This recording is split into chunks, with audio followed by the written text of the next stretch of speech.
Back and better than ever, it's the Cam Rogers Show, and I am Cam Rogers. Happy Friday morning, ladies and gentlemen. It is August 31st, 2018. Hit me up on Twitter at Mr. Rogers99 as always. Fun show on tap. We got the latest NFL rumors as well as an update on Dez Bryant with the latest odds out there in terms of the next team for Dez.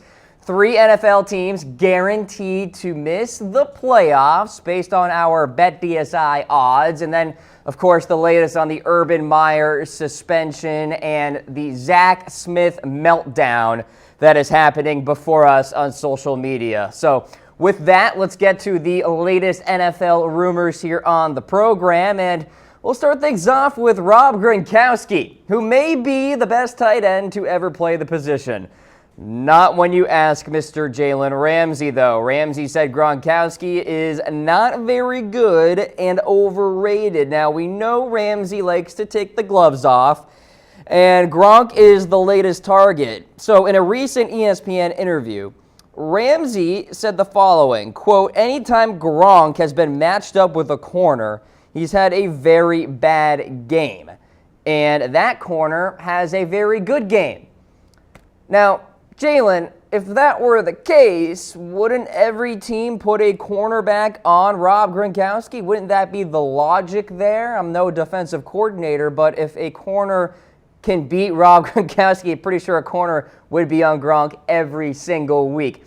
And I'm not really sure what Jalen is trying to do here. My assumption is he's trying to channel this LeVar Ball type of personality where he's trying to say these outrageous things for the sake of his own personal brand, if you will, because let's face it, a cornerback is not somebody like a wide receiver or a quarterback that gets, the brand name attention. So kind of like Richard Sherman from his Seattle Seahawks days, right? Sherman was very outspoken back out there in the Pacific Northwest, and now we're seeing something like that with Jalen Ramsey now. Like I mentioned, not the first time he has called out people before. We have a list of quarterbacks whom Jalen Ramsey has called out and also complimented.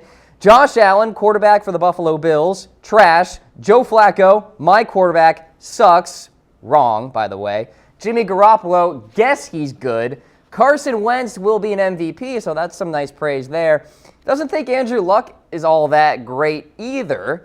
And then for Matt Ryan, well, he's overrated. I guess you could make that argument considering he's getting paid so much money. Eli Manning, well, it's just Odell Beckham Jr. that makes him. Big Ben, decent at best. Kirk Cousins, he's a winner. And Tyrod Taylor is underrated. Well, if you look at Tyrod Taylor's performance for the Buffalo Bills in that playoff game against Jacksonville last year, not really sure that screams underrated, to be honest with you guys. So is Rob Gronkowski overrated? Let me know in the comments section. Type away. Be sure to say hello to me as well. Y for yes, N for no. If you want to talk about overrated in the sense that, well, he's never on the football field, sure, he's not playing a full 16-game slate year in and year out. So in that vein, you could say, well, Gronk really isn't giving the Patriots the full-on return on investment there. But hey, he could go down as the best tight end in history. Yes, Tony Gonzalez, Shannon Sharp, Kellen Winslow, I get it. But Gronk is a special talent, and if he can get a couple more years under his belt, full 16-game slates, and really impress things and continue to play well with Tom Brady, he'll cement himself as one of the better, if not best, tight ends out there. All right, so Jalen Ramsey, don't really get what you're trying to do here, my man, but be sure to let me know, guys, what you think in the comments section. All right, how about this? Could Ryan Tannehill break out in 2018? You never really know how a quarterback will bounce back from an ACL, but Tannehill sure sounds confident in his health. Tannehill said he's more confident and prepared than ever to play quarterback this season for the Miami Dolphins. And look, that's the mindset you need coming off such a brutal injury. If you don't have mental positivity, you won't have the physiological positivity either. So these things are connected, and I think that's what Ryan Tannehill is trying to do here. Now, the Titans will visit Miami on September 9th, so it'll be a tough first game there for Ryan Tannehill. Talking about a Titans defense headlined by Malcolm Butler and Adoree Jackson coming off a good year at cornerback, as well as a really good front seven, Brian Orakpo, Derek Morgan, Rashaan Evans coming on over from Alabama. So Ryan Tannehill, tough first start there against the Tennessee Titans, albeit playing at home. I'll talk about Miami later in this show when I break down some playoff prognostications here for the NFL. But as of now, Ryan Tannehill, I think the jury is still out whether he is actually the answer for the Miami Dolphins. That just personally, in my opinion there. Dolphins haven't made the postseason more than once since 2009. Of course, they won the division in 2008 when Tom Brady tore his ACL. All right, let's talk about this whole Adrian Peterson situation here. Of course, he's now on the Washington Redskins, but he was recently called out by a couple of Hall of Famers, Cris Carter and Shannon Sharpe. Now, Carter drew a comparison to his final season with Miami to Adrian Peterson playing with the Washington Redskins in 2018. Basically saying that, well, Adrian Peterson's washed up. You know, he doesn't have it anymore and all this stuff. And Peterson kind of took the high road here in responding to Cris Carter, saying, quote, "Watching some of the things they said about me, it really hurt me to the core." And look, by the way, I think Adrian Peterson knows this, and I think you all know this too. Cris Carter and Shannon Sharpe are talking heads now. They are part of the media. They are paid to have opinions so that you guys watch, you guys react, and then there's just this cycle here. So not all of their opinions can be positive. And I bet you either Cris Carter or Shannon Sharpe or both of them recently called up Adrian Peterson to apologize and say, look, kind of part of the gig here. We kind of have to have these opinions and all of this stuff. No personal vendetta or anything like that. And I don't think Carter's final season in Miami is really comparable to Peterson's in Washington. The offensive line is going to be a lot better in Washington than the offensive line was for him in Arizona. And Cris Carter just caught like 8 passes in his final season in Miami. I'm pretty sure Adrian Peterson will have more than 8 carries, more than 8 yards rushing for Washington in 2018. By the way, a real scenario for Adrian Peterson to be the featured back out there, too. I think he could beat out Rob Kelly, Samaje Perine. Of course, Darius Geis is done with an ACL injury. Going through the latest NFL rumors on the Cam Rogers Show, presented by FanDuel, the #1 app to play daily fantasy. Head to FanDuel.com/chatsports. Use our promo code chatsports for free money. When you deposit $5, you get $20 right at you.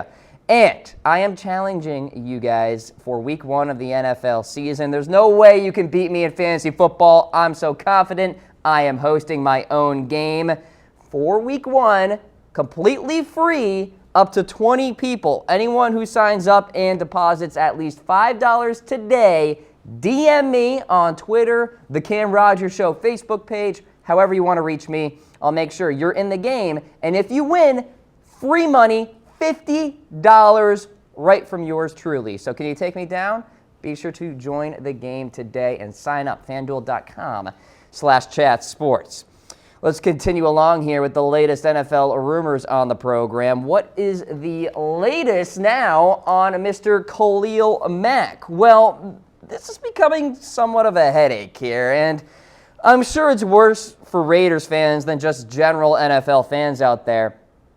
There's some buzz that maybe the Raiders don't even have a plan for Khalil Mac, that they're not even willing to pay him a long-term deal, but they're still not ready to actually trade him. GM Reggie McKenzie needs to wake up, because he could just be severing ties day by day with a cornerstone franchise player, an ultimate disruptor on the defensive line. Now, perhaps the Raiders know Mack will budge and show up for his $13.85 million deal on his 5th-year option. But what about after that? Do the Raiders franchise tag him in 2019 and further hurt the chemistry between Mack and Raiders leadership? Do they just let him walk into free agency, which would be the most moronic thing? Maybe Mack doesn't even show up at all in the regular season, and he loses just a shade under $1 million per week. So here are the options here in terms of Khalil Mack and the Raiders. A, he signs long-term. Obviously, that is best-case scenario for both sides. Mack gets paid what he wants. The Raiders lock in a premier elite pass rusher for many years.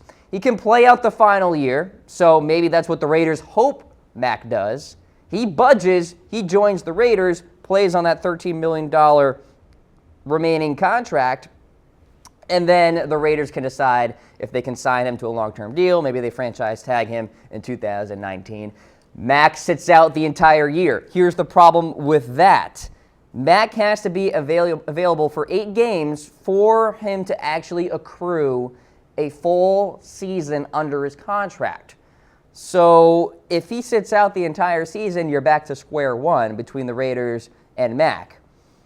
And then there's this. Khalil Mack accepts a trade, and this seems to be a more likely scenario than ever before. And I can hear all of you in YouTube comments and Facebook comments already banging on your keyboards. This is not coming from me. This is coming from the media landscape. Everybody is talking about a Khalil Mac trade. It's not just the Cam Rogers show. So everybody's going to be like, stop with this Khalil Mac madness about a potential trade. I'm just telling you what's out there. And you can, of course, judge for yourself whether or not it's a reality. But a team like the Green Bay Packers, in need of pass rushing help, they could make a deal for Khalil Mack, package together a couple of first-round picks, and maybe make some sort of trade, and then they get Khalil Mack. So here's something that I'm thinking about here. The Packers get Mack. The Raiders get 2 first-round picks for 2019 and a 2019 fifth-round pick. Maybe that trade package could go down. And I'll talk more about Randall Cobb as well, because he has been at the center of trade rumors as well. Who says no to that? Do the Raiders say no? Because I don't think so. Especially if the Raiders get to a scenario where they're like, all right, Khalil doesn't want to be here anymore. We totally botched this. Let's get a trade done. Let's talk to Green Bay. Let's talk to Gutekunst there, the new GM out there in Green Bay, and say, hey, we want your 2 first-rounders for 2019 and that 5th-round pick as well. Now, that 5th-round pick is going to be a part of another trade I'll talk about later, so I'll add more context to that 5th-rounder when we get to that point. Is it time for Oakland to trade Mack, though? I mean, Mack recently took to Twitter saying he misses football. There he is. I miss it. Simple as that. There was a highlight posted of him on Twitter going after Ryan Tannehill, I think it was, and a little reply tweet there from Khalil saying he simply misses it. And of course he does. But still, is it enough? Does he miss it enough to go back and play for the Oakland Raiders on his 5th-year option? Is it time for the Raiders to trade Mack? Type away on Facebook Live as well as YouTube Live and YouTube On Demand. T for trade, K for keep. I think it's T. I'm typing T. I think you got to send Khalil Mack out of here, because if you're Oakland and you let him play on this 5th-year option and you go into 2019 and you see Mack walk into free agency, you screwed up. You can at least now get some compensation if you were to trade Khalil Mack. But if you let him just walk in 2019, obviously you get nothing. So that's kind of how I am thinking right here. It's the Kawhi Leonard argument, by the way. That's why the Spurs had to trade Kawhi Leonard, because they knew he was leaving. They had to get some sort of compensation. Ergo, they trade with Toronto, and they do get compensation. Pretty good one at that, by the way. So maybe the Raiders are now in San Antonio Spurs, Kawhi Leonard territory. I'm not completely sure. I'm seeing the comments coming in from David, Joseph, Bill, Robert, some K's, some T's as well. Joseph saying they should keep him. I don't know, Joseph. At this point, you can try. But I don't know if Khalil Mac even wants to stay in the Bay Area at this point. So it's something to monitor there. LeVeon Bell, meanwhile, he is holding out, still waiting his return to Pittsburgh. And I really don't understand what Bell is trying to do here. But indications are he will be reporting to the Steelers on Monday. So this falls in line with A, what his agent said this year, and B, what Bell did last year with Pittsburgh. However, LeVeon Bell insists on saying that it's fake news. And so for one reason or another, Bell wants to remain a mystery with the public. Either he's just trying to troll everybody and have fun, or there is some credence to this in that maybe there is some fake news out there, and Bell insists on missing some regular season games for the Pittsburgh Steelers. So the Steelers can no longer try to pry out some sort of long-term deal. That deadline is long gone. July 16th was the final day to get that done. The other question is, does Bell really want to pass up on a weekly paycheck in excess of $855,000? That's something to keep in mind. So there is every indication that Bell is going to be back next week for the Pittsburgh Steelers, despite his own attempts to create the contrary to that. And then there's this scenario posed by Mike Florio of Pro Football Talk. This is not me. This is Florio here. The Steelers decide to save $14.54 million, which is the price tag on that franchise tag. Proceed with James Conner as the lead running back in Pittsburgh, and cut LeVeon Bell. Let him hit the open market at a time when rosters are set, budgets are exhausted, and salary cap space is relatively scarce. That'd be the ultimate boss move by the Pittsburgh Steelers and GM Kevin Colbert, but at the same time, the ultimate moronic move if you are Pittsburgh. I have railed on the Steelers before for their lack of transparency and ability to lock in LeVeon Bell, but this scenario posed by Pro Football Talk of the Steelers actually cutting LeVeon Bell, whew, I'll tell you, I mean, James Conner has looked good at times during the preseason, but not like LeVeon Bell. But that would be a story, no doubt about it, and of course, I'll have it here on the Cameron Rogers Show if it does go down. All right, folks, want to give a shout out to Mizzen and Maine, these comfortable as F shirts. I was just traveling up to New Hampshire, 95 degrees. What do? Wear Mizzen and Maine. Sweat wicking technology made right here in America. Get one for yourself. Comfortable.af is the website. We love Mizzen and Maine. We love Phil Mickelson, too. So there you go. They go hand in hand. Of course, you've seen his commercial out there. All right, some news yesterday about Elvis Dumervil. He has retired. So in March, the 49ers chose to not pick up his 2018 option.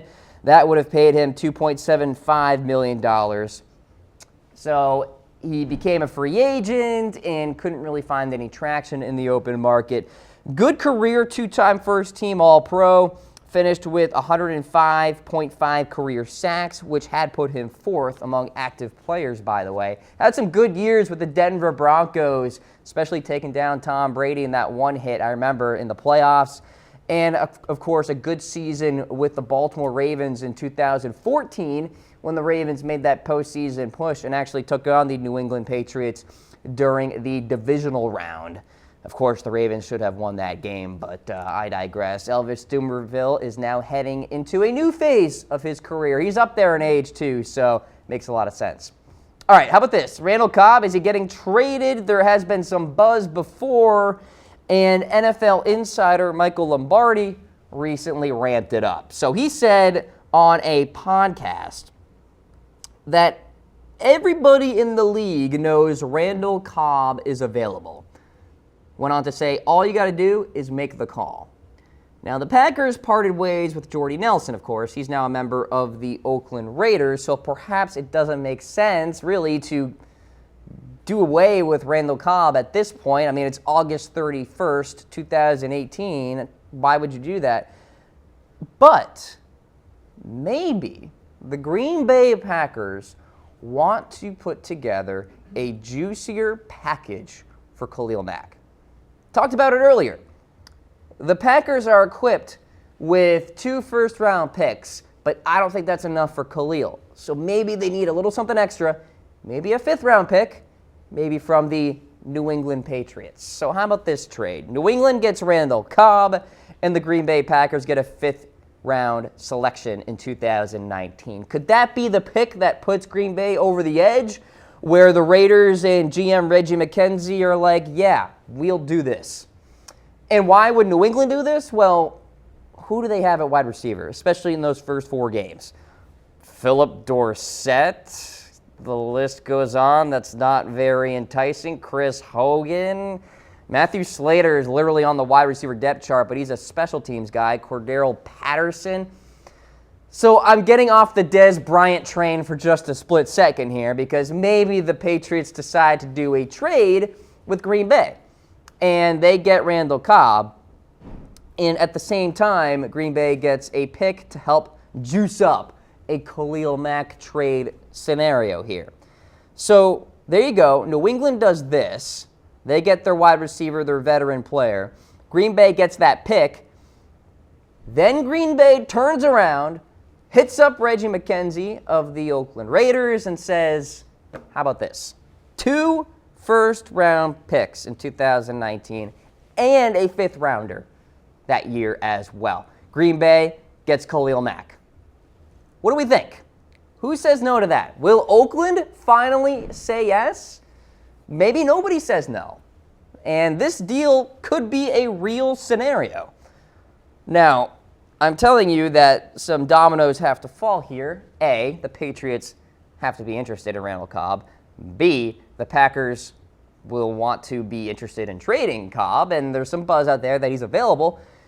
And then C, the Raiders will want to do this trade. I guess you could say D, the Packers actually want Khalil Mack. Let me tell you this, they want Khalil Mack.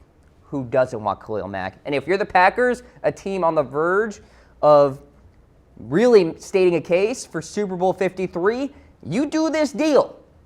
So we'll see what happens. I think this is a realer scenario than ever before as we continue to go along here with this Khalil Mack mystery, because that's what it is. It is a big, fat mystery, and the Raiders might as well just trade him away. I see Kevin in the comments section on Facebook Live. Mack to the pack. Has a nice ring to it, doesn't it? All right, let's continue along here. Some more NFL news and rumors. Could Johnathan Hankins, as you see on your screen, be signing soon? It's late August, nearly September here, folks, and it's kind of interesting that Hankins still doesn't have an NFL team.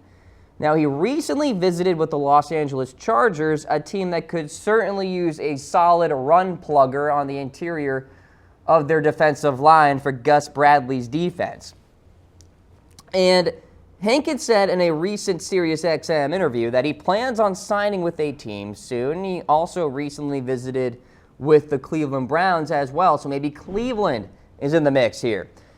But Hankins also stressed that he's been taking his time trying to make his decision, which I never fully understood. Like, we've heard it from Dez Bryant before, too. Yeah, I just want to take care of myself, kind of mosey on through the offseason, and then I'll make a decision, then I'll sign with the team. Maybe it'll be during the regular season. If you're an NFL free agent, wouldn't you want to be on an NFL team in June and early July so you can go through the training camp process, the OTAs, the mandatory minicamps, and understand the offense or the defense or the special teams so that you're ready to go for the regular season, maybe get some reps during the preseason? Never really understood the I'm going to take my time thing. So Johnathan Hankins, another example of that. Now, Hankins is a one-trick pony, to put it in a bad way, because he's a run plugger. He's an interior guy. You stick him in there. He's like a Brandon Williams, a Vince Wilfork, kind of a one-technique kind of guy. So maybe he can kind of take his time, but maybe someone like Dez Bryant should not take as much time trying to find a team out there, because they are trying to, or he is trying to get acclimated to an offense that won't be the Dallas Cowboys. So keep that in mind there. We'll see if Hankins signs very soon. Sticking with the Chargers theme here, maybe Mike Williams is in for a breakout campaign. Well, there's nowhere else but up if you compare it to his 2017 season. He recently said he's having fun playing football and is full of confidence. Now, Williams, of course, started his career full of injuries, suffered a herniated disc early on in workouts that forced him to miss several games, eventually returned last year, but only had 11 catches for 95 yards. And with that, I think he can surpass that stat line pretty easily in 2018. This guy's a talented player. I mean, he's a first-round pick for a reason, big physical receiver. He's that go-up-and-get-it basketball type of player. And I guess you could also make the argument that the Chargers don't necessarily, shall we say, need a breakout season from Mike Williams. I think there's good depth there with Tyrell Williams and Travis Benjamin at wide receiver, of course, behind Keenan Allen, who is the number one guy.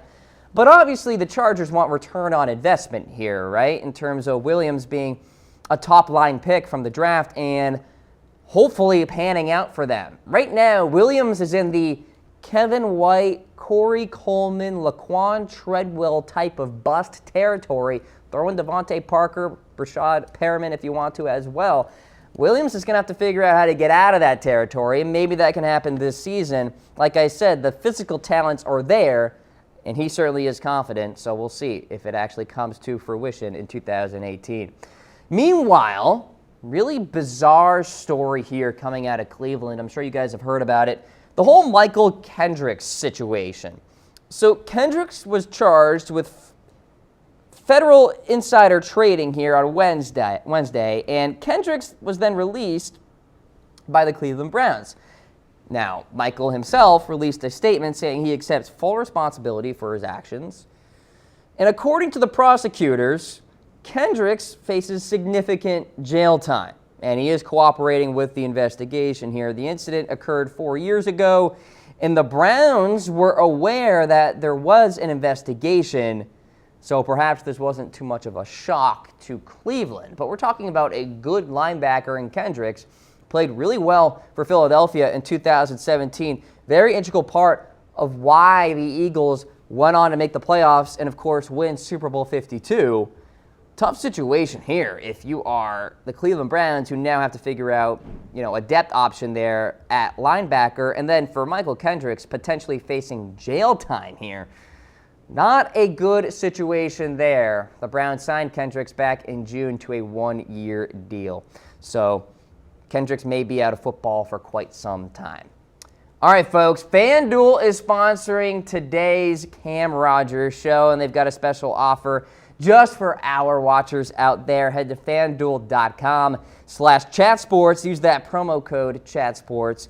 And when you deposit $5, that's it, $5, you'll end up with an additional $20. So $25 in your pocket. And challenge me in my FanDuel game by signing up and DMing me on Twitter, on the Facebook page, however you want to do it. I'll add you for my Week 1 NFL fantasy game. And if you win, $50 right out of my own pocket. Free entry to get into my game. Just deposit $5 when you sign up on FanDuel. Super easy. You get an additional $20. You can use that on your other games. But for my game, it's free. So be sure to DM me on the Facebook page. Hit me up on Twitter at Mr. Rogers99 as well. It's the Cam Rogers Show presented by FanDuel. All right. We got more buzz out there, of course, about Earl Thomas. The Cowboys, as we stand, by the way, seeing a lot of comments about Dallas. Well, let's talk about Dallas here because they're lacking in depth at some pretty important positions. Of course, the situation with center Travis Frederick really sticks out to me. And quickly, from a fantasy football perspective, I think you got to dock down Ezekiel Elliott a little bit in rankings out there because the question marks on this offensive line for Dallas, but I digress here. Stephen Jones was recently asked about depth at the safety position and a perhaps Earl Thomas trade. Now, Jones said, no, there has not been talks lately about an Earl Thomas deal here. That does not mean talks won't ramp up anytime soon because you have Xavier Woods not expected to play Week 1 for Dallas against Carolina. And then you have Frazier as well, a little dinged up. So it makes you wonder if you're Jerry Jones, if you're Stephen Jones, maybe you got to call Seattle at some point. Earl Thomas, by the way, one of the high-profile players out there, still holding out. He's looking for a long-term deal, much like Aaron Donald, much like Khalil Mac. LeVeon Bell, there's not much he can do at this point because the deadline has passed for him. He's on the franchise tag, so he's just going to have to show up and be done with it. But for Thomas, maybe we see supply and demand at its finest here, folks, because the Cowboys, well, maybe their demand ramps up a bit. And they are like, well, desperation mode here to find a premier safety, especially with our safety injuries in the back end there. Let's call up Seattle, see what John Schneider has cooking up with Earl Thomas. Maybe we can get a deal done. So we'll see what happens. I think there still is a very real scenario that the Cowboys could acquire Earl Thomas before the trade deadline. Let's say Seattle's out of it, very real scenario, and Dallas is still in it. Again, very real scenario. Well then, Earl Thomas trade. That secondary in Seattle, already going through transitions right now with Cam Chancellor gone, Richard Sherman gone. You might as well blow it all up if you're Seattle at the trade deadline. All right, some news yesterday about the Colin Kaepernick collusion case. It will continue. So the NFL's attempt to dismiss the case failed.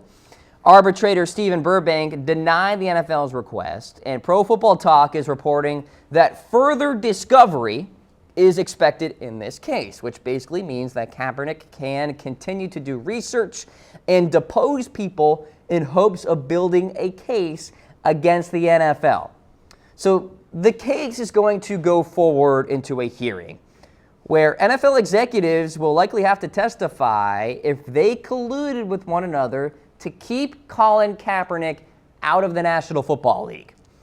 Now, this case obviously is separate from Eric Reid's case. He has his own collusion case against the NFL. But obviously this is a step in the right direction for Eric Reid as well, kind of a minor victory.